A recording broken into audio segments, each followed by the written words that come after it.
सो hey guys, कैसे हो आप सभी लोग। Welcome back to my channel एजी अनाई मांगा। तो गाइस, आज मैं एक्सप्लेन करने जा रहा हूँ बुक ऑफ एस्पर यानी कि डीमन एम्पर का एक और बिल्कुल नया एपिसोड, जो कि होने वाला है एपिसोड नंबर 330।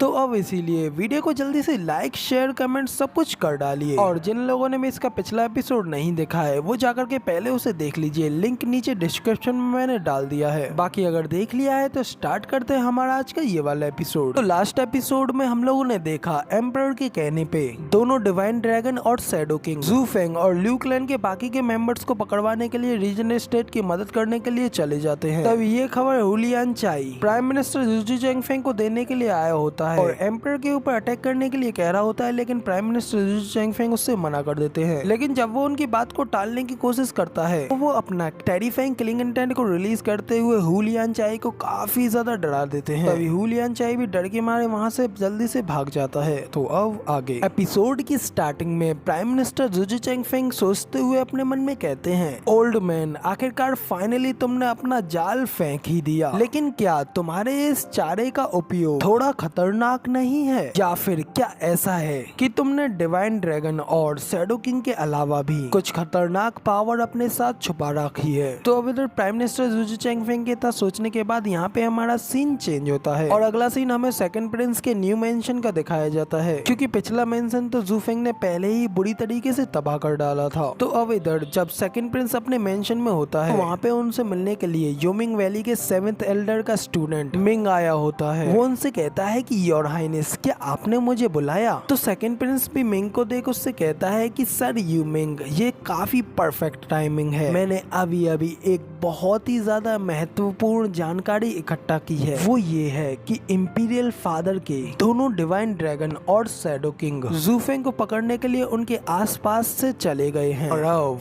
इंपीरियल फादर बिल्कुल पूरी तरीके से डिफेंसलेस हो गए हैं। तो अब सेकंड प्रिंस की ये बात सुनकर के मिंग अपने मन में कहता है कि यहाँ तक कि एक मूर्ख भी ये देख सकता है कि ये एक ताना है और केवल आप जितना ही कोई मूर्ख इस जाल में जाकर के फंसेगा। इतना अपने मन में सोचते ही मिंग सेकंड प्रिंस से कहता है कि सेकंड प्रिंस, मुझे समझ नहीं आ रहा कि आखिर आप मुझसे क्या चाहते हैं। इतना कहने के बाद मिंग फिर से अपने मन में कहता है, लेकिन फिर खैर अगर आपकी ये मंद बुद्धि नहीं होती फिर तो मैं भी आपको कभी भी फ्लूइड की तरह नहीं बजा पाता। तो अब इधर मिंग के पूछने के बाद सेकंड प्रिंस कहता है कि सर यू मिंग, आपको अभी की सिचुएशन को अच्छी तरीके से समझना चाहिए। आप जानते हैं कि कैसे होली मेडन ने मुझे यहाँ पे टियानियो के ऊपर रूल करने के लिए अयोग्य ठहराया था। तो मिंग भी सेकंड प्रिंस की सारी बातें सुनकर के उससे कहता है कि सेकंड प्रिंस, आप काफी ज्यादा चिंतित हैं। आप स्टेज पर एंटर करने में विश्वास नहीं रखते हैं। और क्या आपने युन जुआन जी के हांगफू किंगटियान की फेथ को पढ़ने के बारे में नहीं सुना था? उसकी फेथ में तब क्लियरली रूल करना लिखा था, लेकिन क्या अंत में रूल करने के अधिकार के साथ हांगफू किंगटियान की एंड पे हत्या नहीं हुई? तो ये सुन सेकंड प्रिंस हंसते हुए कहता है कि इसलिए तो मैं आपसे ये कह रहा हूँ सर मिंग, मैं आपसे मेरे भाग्य को बदलने में मेरी मदद करने के लिए कह रहा हूँ। इसलिए मैं चाहता हूँ कि आप मुझे मेरी अगली कार्यवाही के ऊपर सलाह दें कि अब आखिर मुझे अपना अगला कदम क्या उठाना चाहिए। तो ये सुन मिंग कहता है कि हाँ ऑफ कोर्स, आपको बस आराम से बैठ करके यहाँ पे इंतजार करना है और देखना है कि आगे आखिर क्या हो रहा है। तो मिंग की ये बात सुनकर के सेकंड प्रिंस को एक झटका लगता है और वो काफी ज्यादा हैरान हो जाता है और आगे मिंग से कहता है कि लेकिन अभी की सिचुएशन, तो वो इतना कह ही पाता है कि तभी मिंग कहता है कि योर हाइनेस, अब जब आपका मन पहले से ही ये सब करने के लिए तैयार है तो अब आखिर आपका मुझसे कुछ भी पूछने का क्या मतलब रह गया? तो अब जब इस सब के बारे में सेकंड प्रिंस भी एक बार के लिए ध्यान से सोचता है तो उसे फिर से एक झटका लगता है और फिर वो मिंग से कहता है कि सर यू मिंग, मेरे लिए तो आप ही दुनिया के सबसे प्रतिभाशाली दिमाग हैं। लैंग वुचेंग और जूजी चेंगफेंग से भी बेहतर उनमें से कोई भी जू फेंग के साथ इस तरीके से खेल नहीं सकता था। लेकिन सर मिंग की एडवाइस, उनका मुझसे स्वेंगर का हाथ मांगने के लिए कहना बच्चे को सच में काफी ज्यादा अच्छी लगी। और अब रीजन स्टेट ही नहीं बल्कि उसके पीछे पूरा का पूरा नेशन है। तो अब इसीलिए सर मिंग सच में एक ट्रूली मास्टरमाइंड हैं। तो इसीलिए अब जब आपने मुझसे रुकने के लिए कहा है तो मैं आपकी बात मान करके यहीं रुकूंगा। तो सेकंड प्रिंस की बात सुन मिंग भी अपने मन में कहता है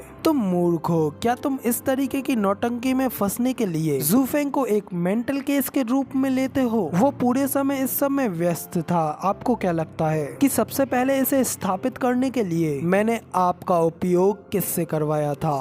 सच में ये मूर्ख काफी निराशाजनक है। इसलिए बेहतर होगा कि मैं रीजेंट स्टेट और जूफेंग का साथ दूं और इस मूर्ख को बेचने का जो पहला मौका मुझे मिले मैं उसका फायदा उठाऊं। इतना कहने के बाद फिर मिंग वहां से जाने के लिए मुड़ जाता है और इसी के साथ यहाँ पे हमारा सीन चेंज होता है और हमें अगला सीन रीजेंट स्टेट का दिखाया जाता है। केस ड्रैगन सिटी की वो जगह जहाँ पे की एक सुपर सीक्रेट हजारों मीटर तक फैली हुई एक ह्यूज अरे बिछी होती है, यानी कि वही जगह जहाँ पे की 9 ड्रैगन वेन्स कैद होती हैं और हुआंगफू किंगडम उन सभी की पावर्स को अपने अंदर एब्जॉर्ब करने के लिए उस अरे फॉर्मेशन में चला गया होता है कि उस अरे के बाहर सर लैंग अभी भी मास्टर हुआंगफू का आने का इंतजार कर रहे होते हैं। लेकिन तभी अचानक से उनके पीछे कोई आता है जो कि उनसे पूछता है कि सर लैंग आखिर आप यहाँ पे खड़े खड़े क्या कर रहे हैं? तो सर लैंग भी पीछे मुड़ के उस बंदे को देखते हैं और उससे कहते हैं कि आपको क्या लगता है कि मुझे क्या करना चाहिए? तो ये सुन रीजेंट स्टेट के वेनरेबल यानी कि हुआंगफू फैमिली सर लैंग से कहते हैं कि सर लैंग को बाहर की स्थिति की निगरानी करनी चाहिए और इस तरीके से ड्रैगन वेन सील के ऊपर नजर नहीं रखनी चाहिए, क्योंकि इसके लिए तो आपको सभी वेनरेबल्स को तैयार करने की जरूरत है। लेकिन खैर फिलहाल इस बात को छोड़िए, मैं आपको ये बताना चाहता हूँ कि अभी फिलहाल हमें इंपीरियल कैपिटल से एक इंफॉर्मेशन रिसीव हुई है कि सभी के सभी डिवाइन ड्रैगन्स वहाँ से मूव कर गए हैं और अब एम्पर पूरी तरीके से अकेला रह गया है। तो अब इसीलिए आपको ये पता होना चाहिए कि अब आखिर हमें आगे क्या करना है। तो अब इधर होंगफू फैमिली की ये बात सुन करके सर लैंग भी बाकी के दोनों जीनियस की तरह ही सीधा उनसे कह देते हैं कि आप लोग बस इंतजार करें और देखें आगे क्या होता है। होंगफू फैमिली कहते हैं कि सर लैंग कृपया जल्दबाजी में किसी भी तरीके का डिसीजन लेने से पहले एक बार फिर से सोच लें, क्योंकि ये हमारे लिए एम्पायर के ऊपर अटैक करने का काफी अच्छा मौका है। तो ये सुन सर लैंग कहते हैं कि फिलहाल तो मेरे लिए इस मूवमेंट से ज्यादा इम्पोर्टेंट कुछ भी नहीं है, इसलिए सबसे बेस्ट चॉइस यही होगी कि हम लोग इंतजार करें और देखें कि आगे क्या होता है। तो अब इधर सर लैंग की ये बात सुनकर के होंगफू फैमिली भी अपने मन में कहते हैं कि लैंग वूचेंग के बारे में मैं जो जानता हूँ उसके अनुसार ये तो उसकी यूजुअल स्टाइल नहीं है।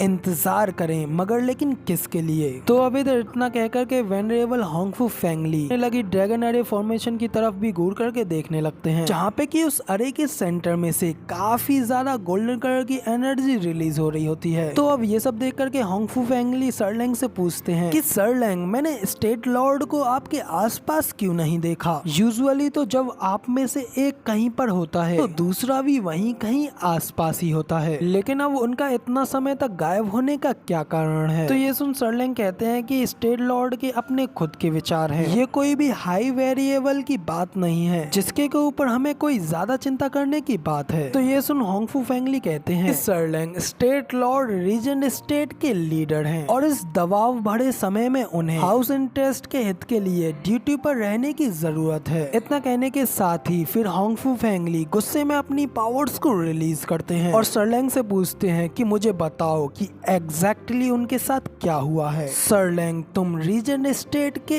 एक स्टीवर्ड हो और इसीलिए तुम्हें अपने इस वेनरेबल को सब कुछ सच सच बताने की जरूरत है, क्योंकि ये जानना मेरा अधिकार है। तो अब इधर वेनरेबल होंगफू फैमिली इतना कहने के बाद सर लैंग को घूरते हुए अपनी पावर्स के साथ अपने किलिंग इंटेंट को भी रिलीज कर रहे होते हैं, जिस वजह से सर लैंग भी काफी ज्यादा घबराए हुए होते हैं। लेकिन तभी अचानक से वहाँ पे उन लोगों को किसी की बहुत जोरों से चिल्लाने की आवाज आती है, जिसे देख करके वो दोनों ही लोग काफी ज्यादा घबरा जाते हैं। इसी के साथ ही फिर होंगफू फैमिली चिल्लाते हुए कहते हैं कि ये क्या, ये तो स्टेट लॉर्ड की आवाज है, इसका मतलब क्या स्टेट लॉर्ड इस सील के अंदर हैं? सर लैंग जल्दी से मुझे बताओ कि आखिर यहाँ पे ये सब क्या हो रहा है और आखिर स्टेट लॉर्ड इस सील इस अरे फॉर्मेशन के अंदर क्या कर रहे हैं? तो अब इधर वेनरेबल होंगफू फैमिली की ये बात सुनकर के सर लैंग भी काफी ज्यादा परेशानी में आ जाते हैं और वो कुछ देर के लिए वहीं पे शांत खड़े होते हैं। वो सोच रहे होते हैं कि आखिर इन्हें अब बताया जाए या नहीं बताया जाए। तो कुछ देर इसी बात के ऊपर विचार करने के बाद वो वेनरेबल होंगफू फैमिली को सब कुछ बता देते हैं, जो कुछ भी तब से लेके अब तक हुआ, कि कैसे उनकी डील हुई और जूफेंग बुद्धिजेट रूट लाया और अब स्टेट लॉर्ड होंगफू अंदर क्या करने करने के लिए गए हैं। सर्लिंग के इतना कहने के साथ ही मैं ये वाले एपिसोड को यहाँ पे एंड करता हूँ और अब इसके आए कि थोड़ी सी स्टोरी और रह गई है, जैसे कि मैं इसके सेकंड पार्ट में कवर करूंगा। फिलहाल वीडियो पसंद आई हो तो यार एक लाइक कर देना, साथ ही कमेंट करके जरूर बताना कि आपको हमारा ये वाला वीडियो का एक्सप्लेनेशन कैसा लगा, और इसका नेक्स्ट पार्ट देखने के लिए मेरे इस चैनल को सब्सक्राइब करना बिल्कुल मत भूलना। जिसके बाद मैं मिलता हूँ आप लोगों से अगली वीडियो में, तब तक के लिए टाटा बाय बाय, फिर मिलते हैं।